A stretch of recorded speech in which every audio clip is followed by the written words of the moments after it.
आज 21 जुलाई है, दिन मंगलवार। ये है पटना समाचार। ये जानते हैं आज की 30 फटाफट बड़ी खबरों को। बिहार में केंद्रीय शिक्षा मंत्री धर्मेंद्र प्रधान के इस्तीफे की मांग को लेकर कम्युनिस्ट पार्टी और आयशा के कार्यकर्ताओं ने प्रदर्शन किया। प्रदर्शन के दौरान कार्यकर्ता सड़कों पर उतरे। एक बच्चे के हाथ में "छोटा हूँ, मेरा भविष्य बड़ा है" लिखा पोस्टर भी दिखाई दिया। इस दौरान 22 जुलाई को आयशा के राजभवन मार्च का भी ऐलान किया गया।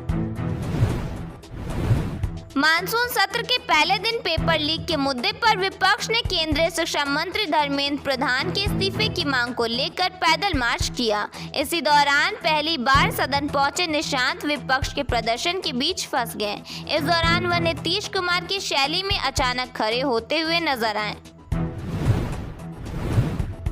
भारी बारिश के कारण लखीसराय में रेलवे ट्रैक पर पानी भर गया, जिससे ट्रेनें करीब 2 घंटे तक रुकी रहीं। खगड़िया, किशनगंज और जमुई में सड़कें पानी से लबालब हो गईं।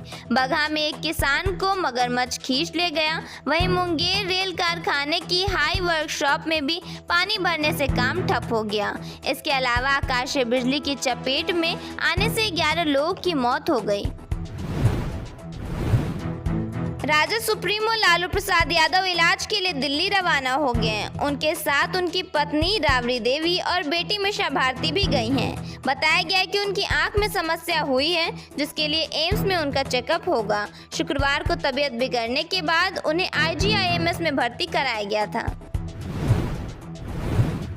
रैपिडो टैक्सी के जरिए शराब की तस्करी का मामला सामने आया है। पुलिस ने एक कैब ड्राइवर को पकड़ा है। बताया गया कि तस्कर रैपिडो टैक्सी से शराब की खेप ले जाता था। पुलिस को देखते ही वह कार से उतरकर मौके से फरार हो गया। बिहार के 13 जिलों में बारिश को लेकर ऑरेंज अलर्ट जारी किया गया है। इनमें सिवान, सारण, बक्सर, भोजपुर, अरवल और जहानाबाद समेत अन्य जिले शामिल हैं। इसके अलावा राज्य के अन्य जिलों में भी मौसम बदला रहने की संभावना है। बिहार को जल्दी नई सौगात मिलने वाली है। गंगा नदी पर कच्ची दरगाह बिद्दुपुर 6 लेन पुल बनकर तैयार हो गया है। इसके बनने से उत्तर और दक्षिण बिहार के बीच कनेक्टिविटी मजबूत हो सकेगी। लोगों को जाम की झंझट से भी छुटकारा मिल सकेगा। मुख्यमंत्री सम्राट चौधरी ने बेगूसराय जिले को 3 गिफ्ट दिए। पटना की तरह बेगूसराय में मरीन ड्राइव, नया यूनिवर्सिटी और भगवान श्री वेंकटेश्वर मंदिर की स्थापना का ऐलान किया गया। इस प्रोजेक्ट से जिले को नई पहचान मिल सकेगी। सिवान जिले के पचरुखी और महाराजगंज में नई चीनी मिल स्थापित करने की दिशा में राज्य सरकार ने तेजी दिखाई है। इसके लिए 50 से 70 एकड़ उपयुक्त भूमि चिन्हित करने की प्रक्रिया शुरू हो गई है।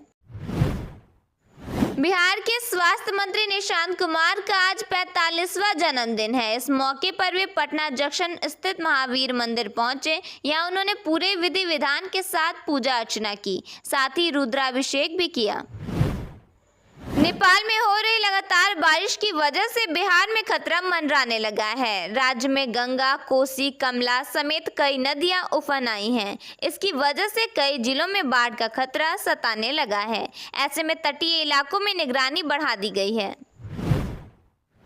बिहार सरकार ने इलेक्ट्रिक वाहन नीति 2026 के तहत नई EV खरीदारों को सब्सिडी देने की ऑनलाइन प्रक्रिया शुरू कर दी है। 15 मई 2026 के बाद खरीदी गई 2 पहिया, 3 पहिया और 4 पहिया इलेक्ट्रिक गाड़ियों के मालिक परिवहन विभाग की वेबसाइट पर जरूरी दस्तावेज अपलोड कर इसका लाभ ले सकते हैं। बिहार के खगड़िया पूर्णिया 4 लेन प्रोजेक्ट को केंद्र सरकार ने 3,936.05 करोड़ रुपए की मंजूरी दे दी है। इस परियोजना से सीमांचल की कनेक्टिविटी मजबूत होगी। यात्रा का समय करीब 50% घटेगा और केला, मखाना समेत कृषि उत्पादों की बाजार तक पहुंच सुनिश्चित हो सकेगी।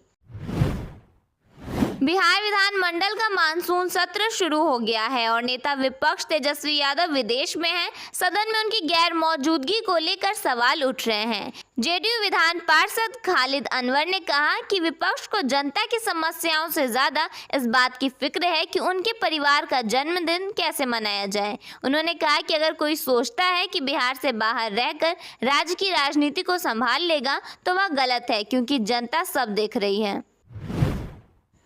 बिहार विधानसभा के मानसून सत्र के पहले दिन सरकार ने 87,383.43 करोड़ रुपए का बजट पेश किया है। इस दौरान बिहार के लिए पूरा मास्टर प्लान बताया गया। बजट में सबसे बड़ा प्रावधान वार्षिक योजनाओं के लिए किया गया है। जानकारी के मुताबिक कुल 57,077 करोड़ रुपए वार्षिक योजनाओं के लिए प्रस्तावित हैं। इनमें से सेंट्रल स्कीम मद में 39.48 करोड़ रुपए और वेतन पेंशन में 32,265 करोड़ रुपए खर्च किए जाएंगे। साथ ही बजट की प्राथमिकताओं पर नजर डालें तो साफ है कि सामाजिक सुरक्षा, सड़क और पुल, बिजली, स्वास्थ्य, शिक्षा, रोजगार, पटना मेट्रो, मेडिकल कॉलेज, छात्रवृत्ति और बिजली सब्सिडी जैसे क्षेत्रों पर विशेष फोकस किया गया है। इस तरह से सरकार ने बिहार के विकास के साथ साथ जन कल्याणकारी योजनाओं दोनों पर ध्यान दिया है। सत्र के पहले ही दिन विधानसभा परिसर सत्ता पक्ष और विपक्ष के बीच राजनीतिक शक्ति प्रदर्शन का केंद्र बन गया। विपक्ष ने केंद्र सरकार और परीक्षा व्यवस्था के खिलाफ जोरदार प्रदर्शन किया। पहले दिन की कार्रवाई पूरी होने के बाद विधानसभा अध्यक्ष ने सदन की बैठक मंगलवार सुबह 11 बजे तक के लिए स्थगित कर दी है। बिहार की पंचायतों में जल्द ही नई व्यवस्था शुरू होने वाली है। पंचायतों का फंड मैनेजमेंट हाईटेक तरीके से होगा। यहाँ हर एक पैसे के खर्च पर पटना से नजर रखी जाएगी। इसके लिए एक सेंट्रलाइज्ड वेब बेस्ड डैशबोर्ड काम करेगा। दिल्ली के पूर्व मुख्यमंत्री और आम आदमी पार्टी के संयोजक अरविंद केजरीवाल ने कहा है कि सीजेपी प्रदर्शनकारियों पर लाठीचार्ज करना गलत है। अरविंद केजरीवाल ने कहा, मैं पंजाब में हूं, सोशल मीडिया पर देख रहा हूं कि कन्नॉट प्लेस, जनपथ और जंतर मंतर पर हजारों की संख्या में युवा पहुंचे हैं। सरकार इन पर लाठीचार्ज कर रही है। उन्होंने कहा, जब बच्चे न्याय मांगने के लिए उतरे हैं तो उन्हें पीटा जा रहा है। मैं मोदी जी से कहूंगा कि बच्चों के गुस्से को संभालिए, वरना ये आप पर भारी पड़ेगा। केजरीवाल ने एक्स पर लिखा, मैं सरकार से अपील करता हूं कि ये हमारे ही देश के बच्चे हैं जो न्याय मांगने सड़कों पर उतरे हैं। अहंकार छोड़िए और इनकी बात सुनिए।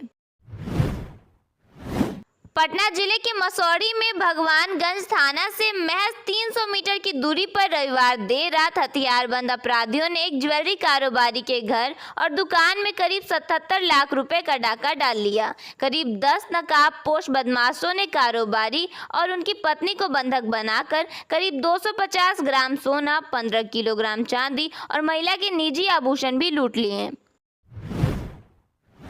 पटना में एक बार फिर बम की धमकी का मामला सामने आया है। अब मनेर स्थित पासपोर्ट कार्यालय को आरडीएक्स से उड़ाने की धमकी दी गई है। पुलिस मामले की जांच कर रही है।